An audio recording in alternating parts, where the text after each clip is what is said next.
Welcome to the Meez podcast. I'm your host, Josh Sharkey, the founder and CEO of Meez, the culinary operating system for food professionals. On the show, I'll be interviewing world-class entrepreneurs in the food space that are shifting the paradigm of how we innovate and operate in our industry.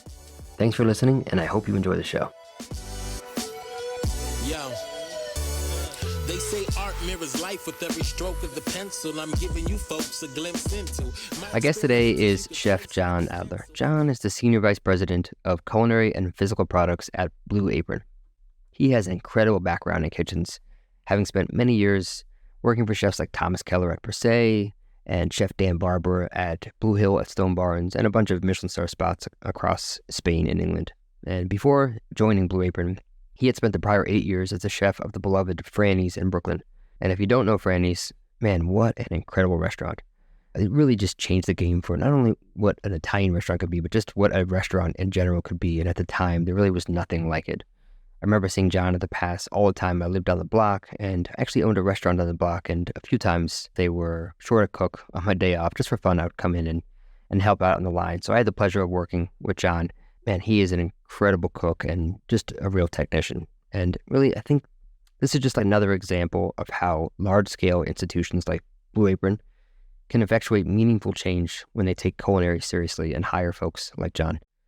John and I talk a lot about what it's like to leave the restaurant world to join one of these corporations, how the restaurant experience sets you up for success in any endeavor, and of course we dig into the whole world of Blue Apron, what it's like working there, running the R&D kitchen, and just how he's creating really incredible food for homes across America.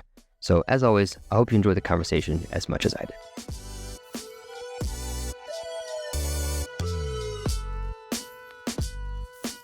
Welcome to the Meez podcast. Thank you. Is it a damn pleasure to have you here? I'm grateful to have you on. If you're in the food world, if you're a chef, specifically if you're a chef sort of maybe in the fine dining world, you probably already know who John Adler is. But for those that don't, John, maybe just a little background on yourself, a little quick 30-second, like where you come from, where you worked, and what you're doing today. Sure, yeah. My name is John Adler. I am the Senior Vice President of Physical Product at Blue Apron, which is one of America's original meal kit companies. And before joining Blue Apron, I worked in restaurants, both in New York and in Europe. So I was the executive chef at Franny's. Well, I joined Franny's as a sous chef and then became co-chef de cuisine and then executive chef. I worked for Thomas Keller and Jonathan Beno at Per Se. I worked for Dan Barber and Michelin-starred in the early days of Blue Hill at Stone Barns and peppered in there. And then I also worked at a local restaurant in Pleasantville, New York, where I'm from, that taught me a lot. And there's still a lot that I pull out of my days there. And then peppered in throughout that were some time in Europe. So I was lucky enough to spend the summer cooking in Italy. I cooked at Restaurant Arsac in Spain and also at St. John in London and Le Manoir au Quai Saison with Raymond Blanc right outside of Oxford. Quite the pedigree, I would say. I would say I got really lucky. The big thing that's missing from my resume is culinary school. I never went. Well, and so there are some people that call that a strength. There are some people that kind of cock their heads inside about it. For me, I grew up loving cooking. My mom was an amazing cook. I was a crazy picky eater though. Like I didn't eat a lot of food, but I like unique foods because I'm half Israeli. And so I loved Middle Eastern food. I used to say that falafel was my favorite food. Still kind of is. Probably a toss up between that and pizza. I grew up eating unique foods. And then as I got older, I was jealous of my sister as she got to travel more with my mom. And my mom basically said, well, you got to be able to try more things. And so I think around like 6th grade, I really just kind of dropped the whole, I don't like that approach. And I would just try anything. There's only a couple of foods now that I stay away from. Wait, there are foods you stay away from? What yeah, one of these? I really don't like bananas. What? I know. It's just, but here's the thing. Like, I like bananas cooked into things. I think it's a textural thing. And I like melon a lot, but honeydew has always been one that I'm just not that big a fan of. But like, I mean, honeydew is probably of all the melons, if you're going to stay away from like you put it like a perfectly ripe, super pungent Sharon-Taze melon in front of me in the middle of summer. Like, I'm going to embarrass myself eating that thing. Yeah, those are probably the only 2 foods. I mean, offal, all the rest of it, like no issues there. But yeah, it was definitely one of those unique journeys to cooking where I got through college and was planning on going to Washington, D.C. and working in nonprofits and maybe getting into consulting or politics. And the job that I was lined up for didn't start for a few months. So I got a job at a local restaurant. The chef who had been through the kitchens of Larry Forgione and the original Gramercy Tavern crew and Restaurant March with Wayne Nish, he was like sort of a textbook new American chef. And I got a job with him, and 6 weeks into it, the sous chef walked in and he said, "Hey kid, if you finish your prep early, I'll teach you how to break down a strip loin." And I was like, "Oh yeah." I'm like, busted through my prep and did the butchery with him. And I notified the organization that I was going to go work for, that they should reopen their candidate search, because I was going to cook for the rest of my life. And it's been off to the races ever since. Yeah. Well, glad you did that. Yeah, me too. So I think we first met, well, I guess at Franny's. Yeah. When you first started, right? Yeah. I needed my garde manger covered one night. I mean, I think I'd been there like 3 weeks. It was one of the first nights that Danny let me expedite without him there. And of course, like typical restaurant, I mean, things haven't really changed in restaurants, right? Like you're always looking for cooks. And perfect storm, I didn't have a garde manger. And I called Andrew Feinberg, the owner, and I was like, what should I do in this situation? He's like, "Oh, why don't you give Josh Sharkey a call? I'm pretty sure that he's, I don't think he's like doing anything right now. He might be in between projects. And I got your phone number and I called you. You're like, "Yeah, sure. I'll come work garde manger." I don't think I was between projects. I had a sadistic thing for many years where whenever I had days off, I would go cook somewhere else. So, right. I think at that time I was working at Belay still, and I just had the day off, happened to, and I was like, "Yeah, well, I'll cook," because sure, why it's not? just like a nice little respite, and I did that often. But I remember it was a great night because I had seen the kitchen when Brandon Gillis, a former business partner from Mark, had been there, but I hadn't been there since the new guard of you and Danny, and it was awesome, man. Because it was stuff I hadn't actually seen before, and the way that the food you guys were doing was just really, really cool. And so it was not only fun, like it was just a really fun night, but learned a lot. Thank you. And I was like, "Who's this guy, John Adler? Never heard of him." In New York, everybody knows everybody. Right. And you and I were in the same building for years, because you were at Cafe Gray and I was above you. I actually, when I was applying for jobs after I came back from Italy, I handed in my resume at Cafe Gray, and they were like, "Okay, that's cute," But I ended up, I think we were neighbors for a brief period of time there. Mm-hmm. You guys would use our cryovac machine when yours broke. Yeah, or when the health department was showing up. Mm-hmm. And remind us why we don't make veal stock the right way. Or I think that was just Matt Acarino. Matt, I love you, buddy. I love you, Matt. So anyways, okay. So your background now, and now you're running food and R&D with Blue Apron. But being in the restaurants, that was what you did for so long, and you moved on to Blue Apron. So we're gonna talk about like what it's like at Blue Apron. But what do you miss most about those types of kitchens now that you're in more of like sort of a tech corporate kind of environment? The camaraderie that exists in a kitchen is really unique, right? Like you end up spending more time with the people who you work with in restaurants, especially the restaurants where you and I worked, than anyone else in your life. Like, your partner, your family, your friends. So whether you like each other or not, you find a way, and, you kick back at the bar afterwards. And so that camaraderie is hard to replicate. We've gotten pretty close with our test kitchen team, which is great. But truthfully, the intensity, the sort of spontaneous creativity is a really hard thing to let go of.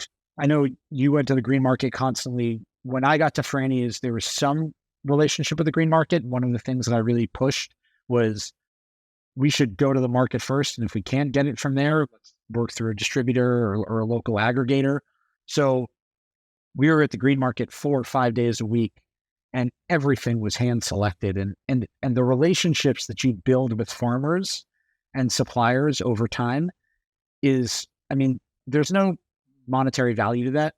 The emotional value, how much learning there is when a farmer tells you about how they're changing their fertilizer and they're putting more mineral rich fertilizer in. Or I remember Rick Bishop being like, "Dude, I was up all yesterday just spraying seaweed all over my field." And I'm like, "Wow, tell me why. What's that going to show up? Like, what's that going to turn into flavor wise?" And then being able to carry that all the way through to your kitchen, that's a tough thing to let go of. And it's not something that you can replicate at necessarily a national scale. I miss my suppliers. Like I've asked some of them to just keep me on their email lists just because, I mean, there's some of it's living vicariously and some of it's because I like to just send them messages, be like, you guys are awesome. I love what you're doing. I'll try and make it to the market. I live out in New Jersey now. I commute to Brooklyn or I commute to our facility out here. And so I don't necessarily just get to go through the green market whenever I want the way I used to. But I love being able to continue to support them in any way. And the other part about it that I think is really hard to let go of, there are aspects of the working, right? So, having total control in a restaurant, being able to control the end-to-end experience for your guests, which is something that I had a voice in at Franny's the whole time I was there. And even when you're at places like Per Se, you're picking the plates for dishes and things like that, you really have a voice in that experience. And that's something you have to be able to let go of to a certain extent, or at least acknowledge that you're not going to be a decision maker on in a tech company all the time, but is the guests. I was at Franny's for 8 years.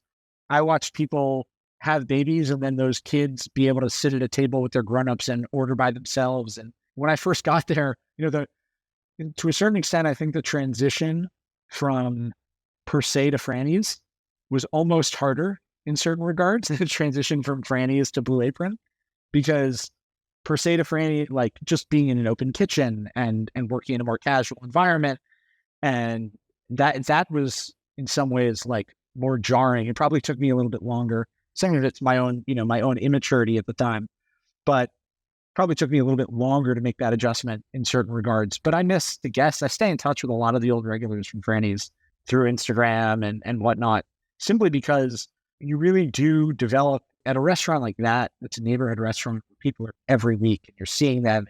You're watching how they might change week to week, and you're there when they have kids. You're there when they lose family members. You're there when they're celebrating engagements.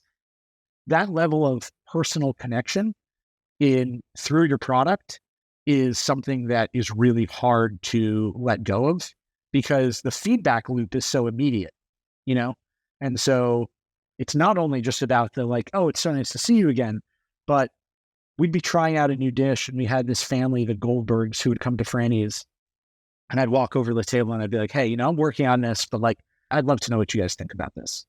And that's something that you can't necessarily do at a national scale when you're servicing hundreds of thousands of people on a given week.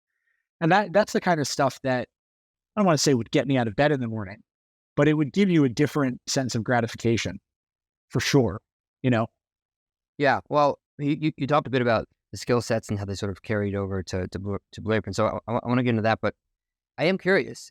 It was a similar sort of construct with, I have a software company, and connecting with our customers is a lot more digital than it is obviously face to face, and which is similar to Blue Apron. But are there things at Blue Apron that you guys do to have a deeper connection with customers? Do you have like any sort of like advisory boards or customers that are sort of part of a group that you can connect with more often to get more direct feedback? How do you sort of like emulate that in Blue Apron? What happens in the restaurants? Yeah, it's a great question. It's something that, because so much of my brain and my heart, I think it's important that you engage both when you're doing any kind of brainstorm here or thinking or decision making, is based in hospitality. It's something that I wish we could just spend, like a ton of time on. But we have, at a very basic level, like we have recipe ratings. So anytime someone cooks a recipe with us, they're giving us a rating. They can leave comments, and someone from our team reads every comment every single week. We're talking about thousands of pieces of feedback.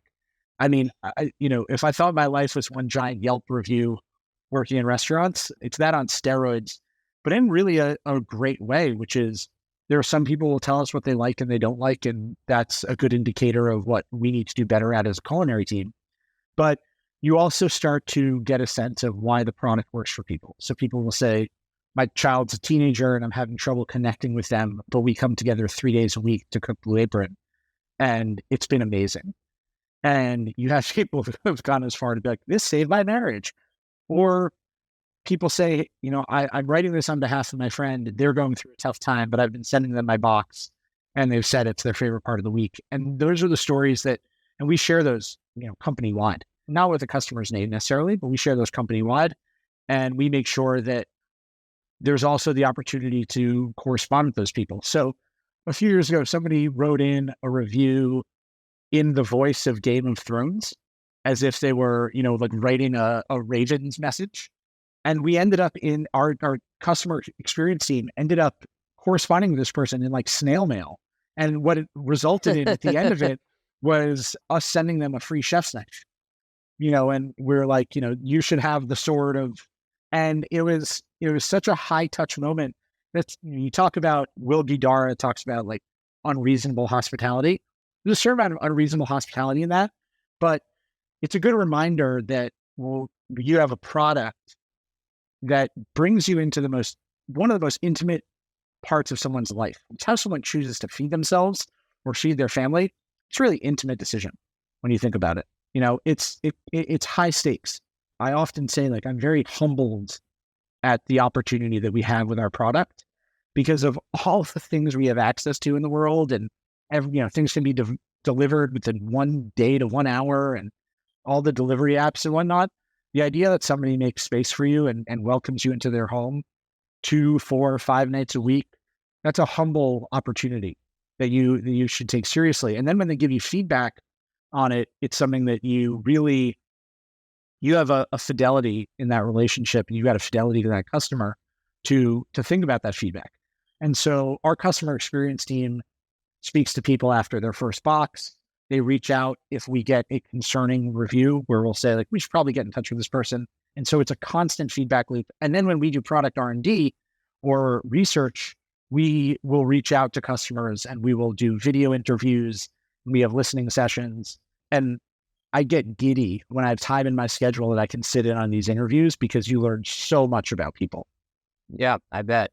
Obviously, the feedback loop from customers is so incredible, especially because you guys have so much scale. But the other thing that I find fascinating about the model of Blue Apron is the feedback as it relates to improving these recipes. Because, for me, obviously, I have a special relationship with recipes, and I think that there's so much more to them. And especially coming from kitchens where we think a recipe is just like what, how much, and maybe how, like how to do it. And there's so much that is left to be implicit instead of explicit. And a recipe actually should just be getting better over time in the place that you're making it, because it's not just the amount of ingredients and cook it at this temperature and saute it like this. There's so many little, as you and I know, like elements that make that thing great. What color should those shallots be when you caramelize them? And, what size of pan, and how long should you preheat it for? And how should you stir them? And should they be at the center of the pan, or should they be spread out? And all these things, they matter. And when you write a recipe, it's very hard because we, as chefs, we have these cognitive bias around, like, we just assume things because we know how to cook. And we also assume things erroneously, that we just assume that people know what we're thinking. And so we write something, and I find often that it will be executed poorly, or just not the way that you wanted to, because you didn't know all these things and all these questions. You guys have thousands of these questions, so you can constantly be making these recipes better and better, because you put a recipe out, and within a week, I'm sure you're going to get all these questions. Well, you said to add the garlic in. Do I add the garlic and the butter at the same time? And do I add all the butter? And do I wait till it melts? Or, like all these things that, like, you don't think about, that we just do, right? That, as just part of our of cooking. And you have the opportunity to make these incredibly accurate and explicit recipes. And so I'm curious, and I want to sort of talk about the R&D process at Blue Apron, but how often are you iterating on a recipe that's already live from feedback? It's a great question. And I think you say this, I've listened to all the episodes of the podcast thus far, and I'm excited to listen to more, but staying curious, right? Like, you've got to stay curious about what's working for people and what's not. You've got to be willing to say, I know this is 98% great, but what's 98.2? And there's the old Thomas Keller quote, which is like, when you acknowledge and you accept that there's no such thing as perfection, it's just about making good food and making people happy. Like, that's what good cooking is about. And so you have to accept that you're never going to get the perfect recipe. But there have been little things that have caused somewhat obvious, but like noticeable changes. So, for example, sometimes you get what's called the diaper when you get ground meat. That's the like little pad that absorbs liquid. We never thought that we should specify to people to not put that in the pan, which I know sounds crazy, until we had someone say, I ended up with a bunch of paper in my ground pork tacos because I thought maybe it was like, I thought it would dissolve and you're like, wow, that's it. As a cook, that feels very surprising. But also the point of our product is to engage people in the kitchen, some of whom have never thought or been able to cook for themselves before. And so that's a detail that matters a lot. It's basic, but it's a detail that matters a lot. So if that comes up, we go back and we say, okay, all recipes with ground pork, let's make sure we include this language. You're asking about how much do you engage customers. Some of our most loyal customers, unsurprisingly, are our own employees. And so we will do employee testing of recipes. And he was in the kitchen and he was cooking 4 ounces of rice. And he said, well, in my house, the only pot I have is a pasta pot. And so he's got half a cup of rice cooking in a huge pasta pot. And I'm watching him cook it. The answer was like, don't say anything. And he's taking off the lid and stirring it constantly as he cooks the rice. And I know, like, you worked for Floyd Cardo's, you are well aware of how specific rice cookery is. And I got the hand-me-down or the handed-down Corey Lee lecture on how to cook kosher curry rice. So I'm watching him and I'm like, oh my goodness. But we came away from that and we were like, okay, we need to go back and add language to cook covered without stirring for 12 to 14 minutes. But then there are little things that will pop up. Again, we put a recipe out and within 3 days, we're looking at our recipe admin software and reading reviews.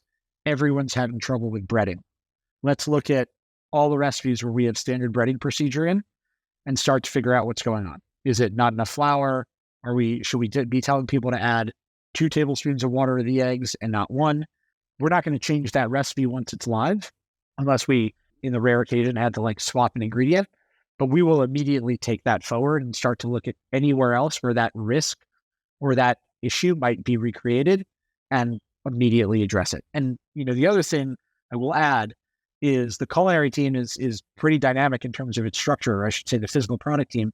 But we have an editorial team who is beyond meticulous and obsessed with creating the right language so that the person who has no idea what you're thinking can find success.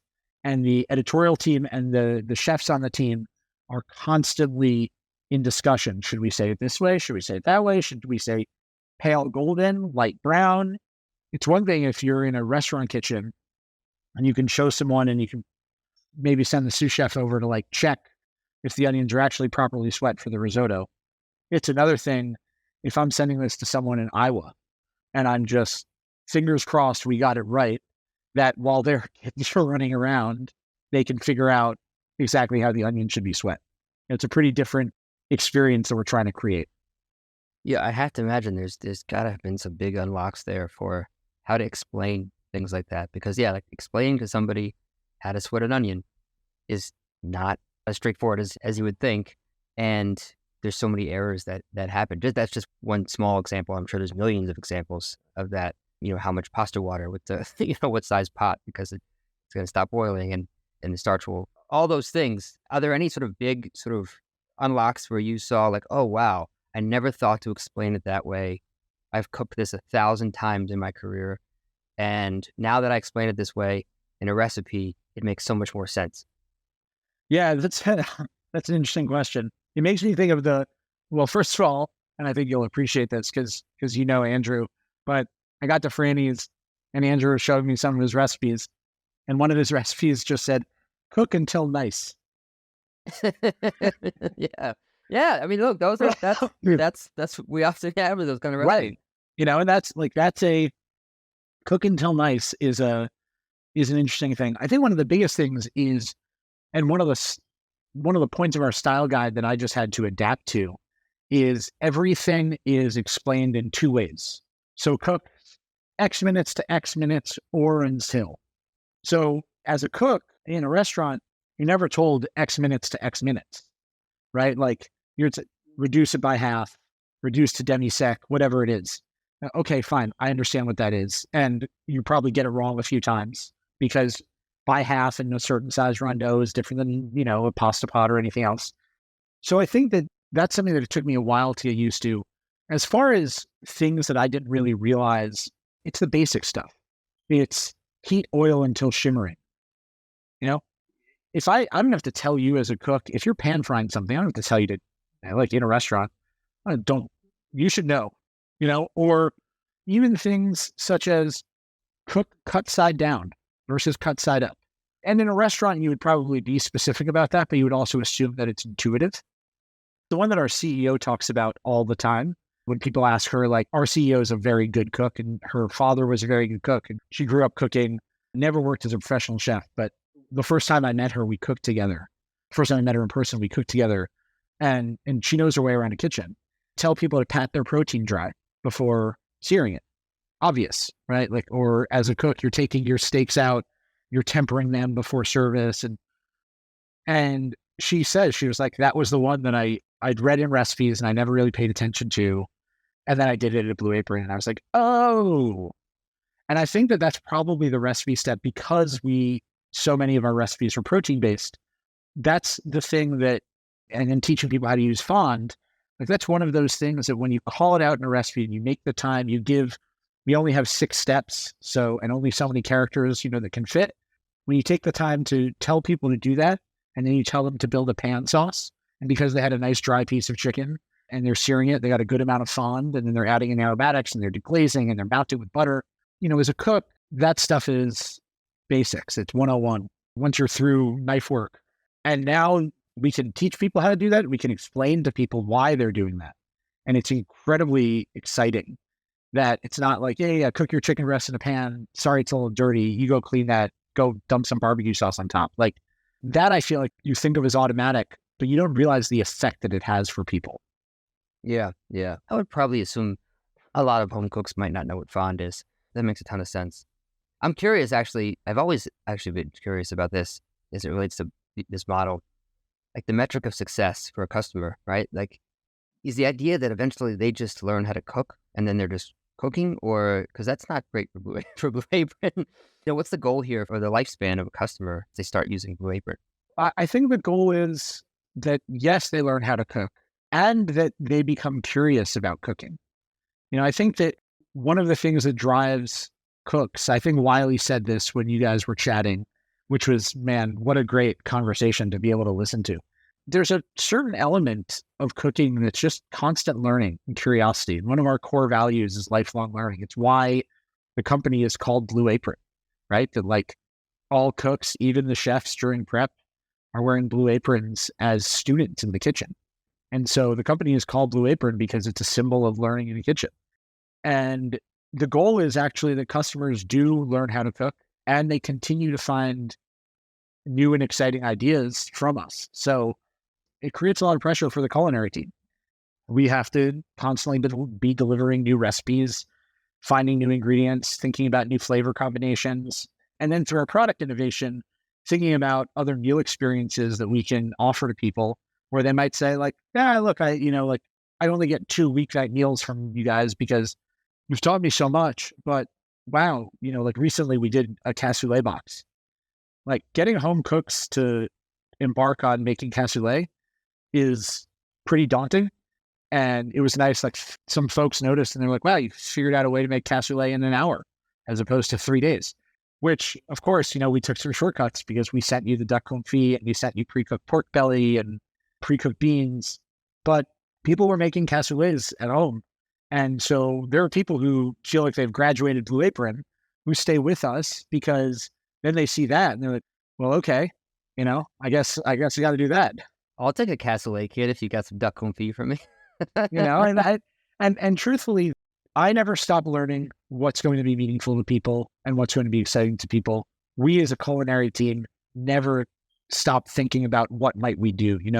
Could we take our pizza dough and make khachapuri and send that to people as a brunch dish? Do we actually think that pork belly is something that people would want to cook at home outside of being able to get it in bao buns or at a new American restaurant with like pickled mustard seeds or something? And it's like, actually, yes, but then it's learning like, they're not that into maybe they're not so excited about pork belly tortas, but pork belly ramen, like all day. And so one of the amazing parts about the team that I get to work with is most of the people on my team in some way, shape or form grew up around food or worked in restaurants. We jokingly call the culinary team a retirement home for fine dining cooks. You got people who are, with Cirque and Lev Madison Park and Stone Barns. And then you also have people who came out of recipe editorial. But the common love is just like this endless sort of desire to see what's out there, see new ideas and fail. I mean, just fail. Like I was joking with one of the cooks the other day, one of the chefs on the team. I remember a few years ago, I was in the middle of a meeting and she walked into the meeting and she was like, "You're seeing this dish, you're definitely not tasting it. It's not.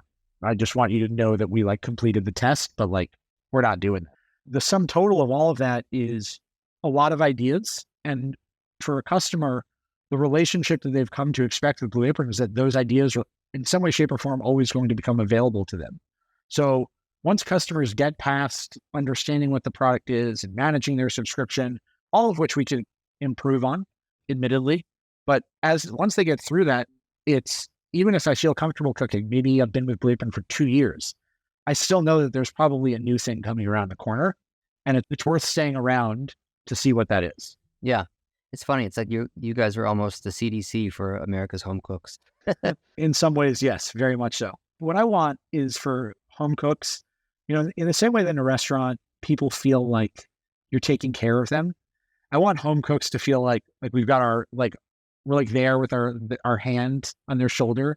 Like, we got you. You got this. It's going to be okay. I know it seems a little new. It's going to be fine. You're going to be able to boil and smash the potatoes and make crispy Parmesan fingerlings in your pan. I know that's something you only saw in a restaurant before, but you can do it.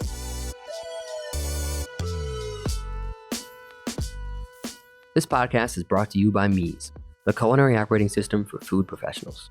As a chef and restaurant owner for the past 20 years, I was frustrated that the only technology that we had in the kitchen was financial or inventory software. Those are important, but they don't address the actual process of cooking, training, collaboration, and consistent execution. So I decided if it didn't exist, I'd do my best to get it built, so the current and next generation of culinary pros have a digital tool dedicated to their craft. If you're a chef, mixologist, operator, or generally if you manage recipes intended for professional kitchens, Meez is built just for you. Organize, share, prep, and scale your recipes like never before, and get laser-accurate food costs and nutrition analysis faster than you could imagine. Learn more at www.getmeez.com. Maybe you can also offer the old school passive-aggressive or aggressive kitchen style as well. Like, what are you doing? Hurry up. Get that in the pan. It's something I tell people all the time, and I'm not going to say who said it to me, but we're in the kitchen, and a cook brings something up to the pass, and the chef just looks at him and he goes, "This is ultimate passive-aggressive." He goes, "Well, now we know." And the cook goes, "Now we know what? Everything we needed to." And I mean, you talk about a mind game. I think we spent a week talking about that after service. What did he mean? We don't want people to feel that way. And it's something that, you asked about the transition from restaurants to Blue Apron. And I think that Franny isn't truthfully meeting my wife, helped me become a much more reasonable chef in terms of how I was able to provide people feedback. Restaurant kitchens are intense, and they're obviously going to lend themselves to those intense moments. And one of the things that you do have to think about when you move from a restaurant environment to a corporate environment is that doesn't fly. You've got to be careful. And the most important thing is that you're someone who can work across teams and across disciplines and respect expertise. And that's not always so natural for chefs. Yeah. For being honest, it doesn't fly. It also doesn't work. Right. It didn't work in kitchens. It's just, that's what we were used to. But all that really meant was just poor management. Yeah. But, leaders that didn't know how to lead and were leading out of fear or insecurities. But you were talking about the transition, right? You talked about some of the skill sets. I think you and I have talked about this in the past. I think we talked about it a couple weeks ago of obviously there's a lot of chefs now that have opportunities to do more things than just four walls of a restaurant. You've now sort of moved on to Blue Apron. What do you see as some of the skill sets that translate the best from being a chef or being a cook or being in hospitality to moving on to, say, a technology company or an e-commerce company or something that still handles food, or maybe doesn't even handle food, but the skill sets that carried over the best for you? Yeah, it's something I spent a lot of time thinking about. And I'll tell you, I don't know how many headlines this made, but our former head of business development was attending a conference where the CEO of Lyft was speaking. And both Lyft and Uber had gone sort of public around the same time. And someone asked him the question, the CEO of Lyft, they said, so how do you plan to win? If you were to name your strategy, what would it be? And he said, hospitality. What does that boil down to? I think as a chef coming out of a restaurant, customer obsession, right? Like if you own a restaurant, if you're in charge in a management role in some way, you're thinking about from when the customer's standing outside the door, what are they seeing? Is the door clean enough? Can they see inside? When we expanded Franny's, one of the biggest things that we never wanted to lose when we were designing the kitchen was that you could stand outside and see the fire in the ovens. That was one of the key aspects of the design, keeping it warm and keeping that immediate connection to the hearth, which is what you had at the original Franny's. We were very afraid of losing. There were multiple designs being considered about where to put the kitchen. And Franny, Andrew, and I were all very firm. Like, you got to be able to see the fire from the front door. You've got to have that immediate connection because that's so much of what defines it. And so that attention to detail, and I know I mentioned this to you in the past, you talk about like, what do you learn working in kitchens? It's the details matter. And also the details can determine the success of any one dish or any one experience. And like, I remember I brought this canapé I was working on to Jonathan Benno, and I had it all plated. And he went and he grabbed a fork and a knife and he went to cut it, and it just made a whole mess of the plate. He takes a bite. He was like, flavor's great. Pick a new dish. Pick a new plate. Think about this from the end-to-end experience for the guest. And I think that if you think about the end-to-end experience that in a restaurant, in that setting, every interaction you have with a guest, you are making them feel a certain way or you're asking them to do something. That is very true in a digital environment. Where you put a button on, how many clicks does it take to check out? How easy is it to find out if there's an allergen in something? How hard is it in an app to say, now show me this if I were to do a 250 times batch, or show me it in a 5 times batch? The speed at which a page loads. The speed at which a page loads is the same thing as the speed at which a server says, you say to your server, oh, you know what, can I actually see the wine list? We're done with our cocktails. Maybe we're ready to move on to wine. If that server takes a while to come back with the wine list, that's a negative experience. If you're in a checkout experience and you're like, oh, let me see what add-ons are available this week. Maybe there's a dessert I want to throw in there. And it takes you a while to find that. Every second that ticks by is a diminishing chance for someone to make that sale or for you to discover a new product. And maybe you're like, this is getting a little tiring. Been around for a couple of years. I'm not seeing the new stuff. I got to go. It's a way of thinking that I think when you work in fine dining, but really when you work in any restaurant, if you work in a deli, right? Like, where does the line go? I remember at Barber being impressed that the holes to dump your trash were large enough that I didn't have to maneuver the tray in a way where it would make a mess. That makes it easier for you guys because you don't have to come clean up. And for me, my hands aren't dirty. I don't need to go to the bathroom. All of those little details, all of those knock-on effects from one decision or another, which, you make 1,000 of those decisions a day in a restaurant. And all of that translates into a business setting. It translates into how you arrange your office. It translates into how often you run your meetings. I remember someone saying that they just learned, this is recently, they just learned that they should start meetings by asking people how they are. In a restaurant, you walk in, hey chef, how you doing today? You walk over to a table as a server. Hi, how are you? Those are foundational things that, again, you kind of take for granted, but also when you translate that over to a business environment, those make someone who starts a meeting by saying, how's everyone doing today? Versus walking in and being like, okay, what we're reviewing is X. The effect that that's going to have on the people in that room are wildly different. And I think that those are, on the one hand, soft skills. On the other hand, keys to being a good chef, keys to being a good manager that are incredibly relatable across industries. I've talked to dozens of people who are thinking about making moves out of restaurants, and they go, I don't know, I'm just a cook. At the end of the day, I'm just a cook. I don't have there are things you can learn, right? Maybe brush up on Microsoft Excel or how to make some slide presentations, sure. And grammar for emails. But that's all teachable.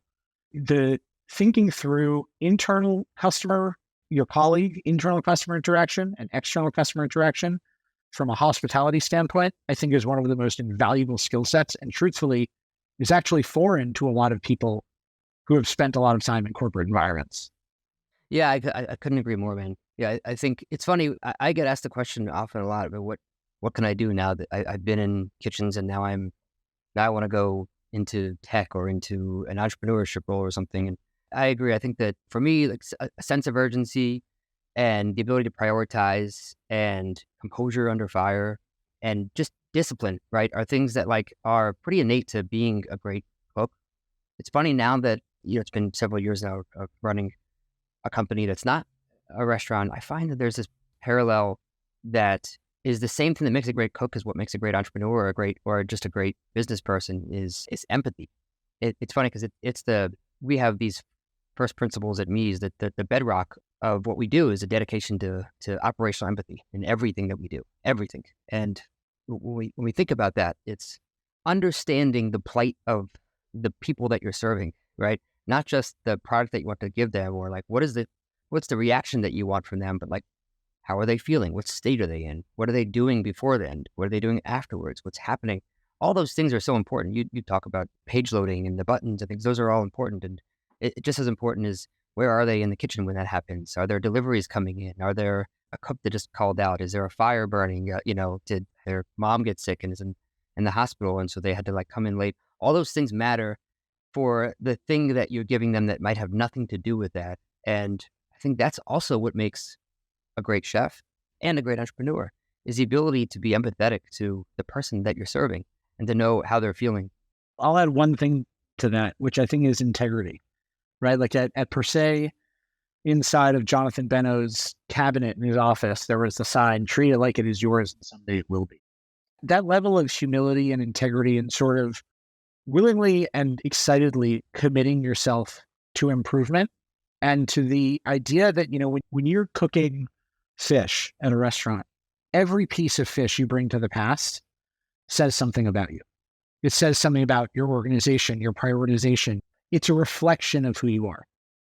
That's, as a cook, great cooks, the best cooks I've ever worked with, took that to the nth degree, from the way they walked in the restaurant, the way they made eye contact, how sharp their knives were, the way their towel was folded. That level of integrity applied to anything else is invaluable. Oh my gosh. In terms of like performance, I think that might be the number one thing. And I think that's the thing that translates the most from being a great cook to being, a great anything is a great cook. You walk in and you're like, this is my station. This is my company, right? My spoons are here. My seafolds are here.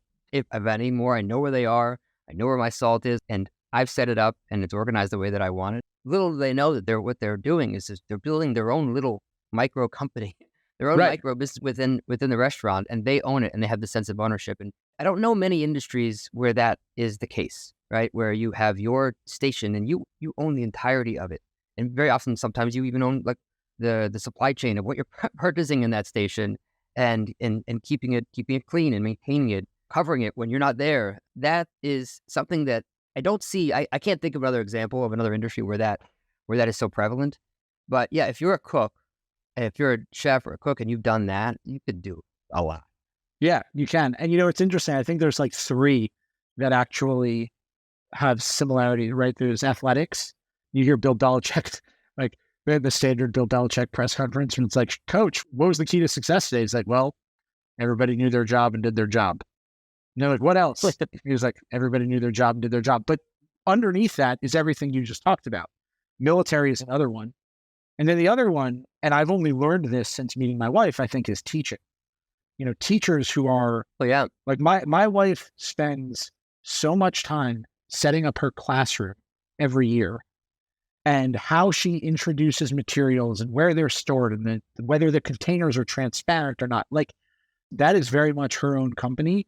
And the success of her students and the relationships and the positive relationships and trust she builds with the parents of those students as a result can so much be like boiled down, not to be reductive about it, but can really be attributed to how deliberate she is in that setup and the level of integrity she applies to all of it. And I think that those are like the three areas that probably have the closest transference to restaurants and or to other environments. Yeah, that's a great insight, man. I agree. Okay, so we're gonna move into something a little bit. Well, you can take this the way that you like, but I think about it a lot. I love cooking, right? I think we both do. If you're in the industry, of course, you must.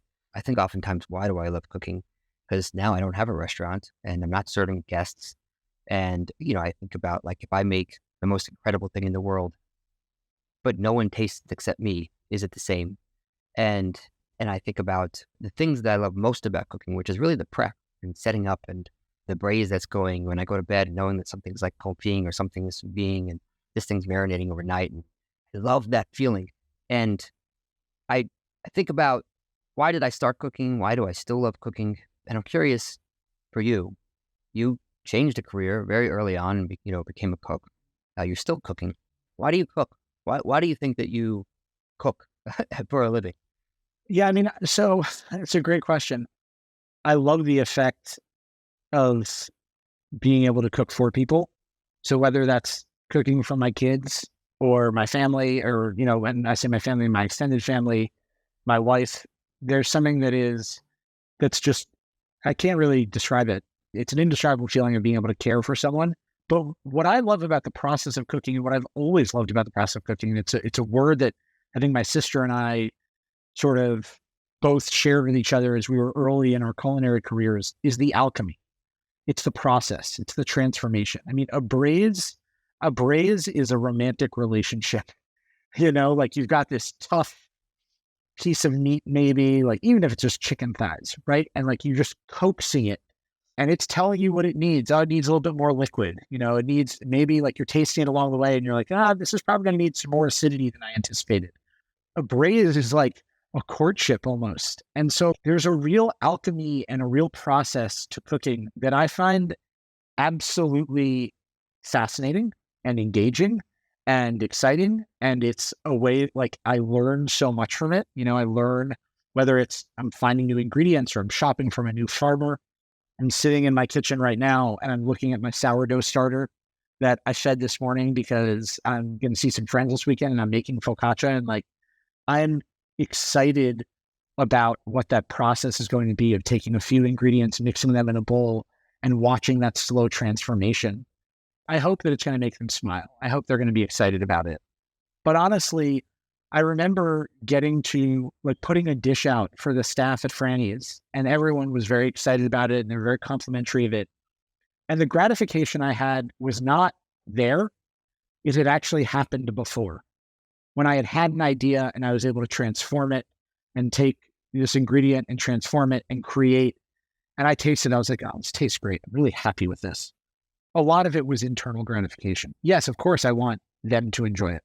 But there is a real satisfaction in being able to manipulate and combine and coax ingredients into something. And also be humble about the fact that really great ingredients, the story is a lot in what you didn't do to it. So there's a part of cooking that teaches me restraint and humility that I hope I never stop learning. It does sometimes seems like a struggle of the process. Of course, we love that, of like the cooking and the alchemy, and that there's this feeling there that you can't really replicate. But I can't, at least for me, I struggle because I'm like, yeah, I love it when I make food and the people that are there are like, oh my God, this is amazing. This is incredible. There's a feeling to that there's not a lot of times when you can, when you can do that, and we can do it all the time. And, sometimes I worry, like, how much of what I cook is that versus because I just love the process. So I'm always curious for chefs, how you think about the difference between the process of cooking that you enjoy and the result from the people that's, let's be honest, sometimes can be narcissistic because we're doing something that gives other people pleasure and it makes us feel good. Fully. I mean, look, like even making career changes in restaurants. I remember being at Per Se, and like I'd been there 2 years. I felt like I was on a good path. I'd been working the canapé station for 9 months, which is a pretty unique station in that environment where you're given a lot of autonomy and a lot of pressure. And Danny was trying to have me come join him at Franny's. And I remember sitting there and I wrote Andrew an email after my trail that basically said, I'll be entirely honest with you. The only thing that is getting in my way of jumping at this opportunity is my ego. And I know that I'll be able to get over that. And Richard Carrain, who is the development officer, I think or at least he was when I was leaving Franny's at Union Square Hospitality, he and I were having a conversation, and I'd kind of gone to him for some career advice, and also thinking like, maybe I won't go to Blue Apron. Maybe, USHG is doing something cool that that I could like be a part of, which is also egotistical to even think that like I would be considered for it. But, I was willing to take that shot. And he said, I'm wondering how much of your hesitation in going to Blue Apron is the lack of egotistical satisfaction you will experience from serving hundreds of people every night, where you can see them like physically responding to your food, to writing recipes and sending them out to people who you'll likely never meet, and fingers crossed that they like what you're doing. And that was a good question. We sort of like, we had 3 meetings and we concluded the first meeting with that. I think the thing is that you have to decide. For me, it's not just my why with cooking, it's my why and all the decisions I've made, and cooking is a part of that. But you were talking about your station, and we're talking about everything that says about you. And really, like, when you become a parent, so much of what you do is a reflection of yourself, and your kids change everything. And I lost my dad when I was young. Like, I lost my dad when I was just before I turned 12. And I remember one of the things that always stuck out to me was like how people regarded him, how they spoke about him afterwards. And I'm lucky and happy to say that it was, largely very positive. And I think when you think about cooking as an act of love for friends and family, and not necessarily in a restaurant environment, it's a way to somewhat create a legacy. Like, if you, God forbid, like you weren't there tomorrow, your kids would remember your food, your wife would remember your food, your friends would remember your food. They'd also remember your sense of humor and your intelligence and your ingenuity. But one of the most common things they would talk about was your food. And so for cooks, our food's our legacy. So whether I'm scrambling eggs for my wife in the morning, it's a way of showing love and transmitting love. But it's also a way of being able to say, like, this is someone who cared for others. And yes, I'm actually fascinated by the process of cooking eggs. But I also think that cooking for cooks is a way to like tell your story. I didn't realize how young you were. I was similar age. I was 16. My father passed away. But, I think ultimately to be able to be a cook or a chef, I think we're just really lucky, right? Because yes, it's yes and yes, it is really gratifying to be able to make food and have people love it and have that feedback. In that regard, there's the artistic feeling of like you gave something, to people and they told you how you felt. That is part of it, no matter what. And we just get that. It comes with a lot of hard work. Not everybody's a great cook, but you also, if you love the process, you get that piece of it. And I think what it means, at least for me, is that because we get that like glory, right? And we get to do this thing that we love, if we do, I think now we're seeing more and more that like, maybe we have more responsibility because we have the skill to do other things than just cook delicious food. And it's cool to see that that's starting to happen with someone like you who's helping America eat delicious food that, let's be honest, 20 years ago, no one was able to eat like that. Or a Dan Giusti who's helping actually have good food in schools. Or, there's countless examples of this where I think where we're growing as an industry is first of all, we were the sort of like the dungeon for a long time. And then the last 10 or so years, it's been kind of a bit of a revolution for the industry. And I think, maybe there's been an over-exemplification of that, right? But now it's like, okay, yes, there's some stardom and things like that, but for the most part, it's just a really cool job to be able to have, even if it's not all of what you do in the kitchen. And I think that we have this responsibility now to take that and do things like what you're doing and what, others are doing to make things better. And so I'm glad that talented people like you are doing more than just being in restaurants, even though restaurants are incredible. So thank you for that. I was saying this to an old friend of mine. I hadn't seen a buddy of mine for like 7 years. We had dinner the other night at INSA in Brooklyn, which is like I think INSA ages like Bordeaux. It's like it somehow just keeps getting better. We were chatting. I was like, look, man, 3 kids is a lot. There's plenty of things that I could find to complain about, sure. But at the end of the day, I somehow found a way to have an impact, make money, and love what I do, and do the thing that like makes me professionally absolutely happiest. Like I am the luckiest. I'm as lucky as you could be, is sort of how I feel about it. Because also to your point, when you and I started cooking 20 years ago, 25 years ago, you basically had 2 options, right? Or 3 options. You either work in like hotels and cruises, you work in standalone restaurants, or maybe you're a private chef. That was it. The opportunities now are huge. All right. Well, I think that's a good place for us to stop here, and cheers to us as chefs and chefs as a whole being lucky. Yeah. Amen to that. John, it was awesome, man. Really, really good to see you again. You as well. We haven't seen each other in person in a while. Yeah. Thank you. No, this was great. Thanks for tuning into the Meez podcast. The music from the show is a remix of the song Art Mirror by an old friend, hip-hop artist, Fresh Daily. For show notes and more, visit getmeez.com/podcast. That's GETMEEZ.com/podcast. If you enjoyed the show, I'd love it if you can share it with your fellow entrepreneurs and culinary pros, and give us a 5-star rating wherever you listen to your podcasts. Keep innovating, don't settle, make today a little better than yesterday, and remember, it's impossible for us to learn what we think we already know. See you next time.